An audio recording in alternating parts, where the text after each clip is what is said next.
ang Chowking.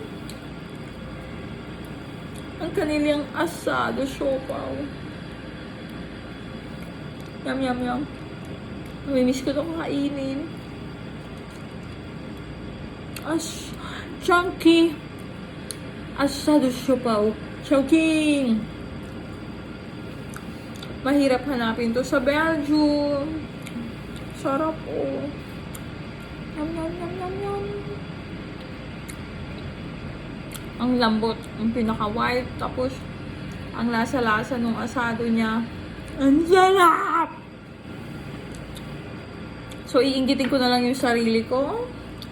Pag na-miss kong kumain ng mga Filipino food, panoorin ko yung mga pagkain ng mga vlog ko. Sarap! Yum, yum, yum! Yummy! Siopaw asado. Wala na silang sauce ngayon.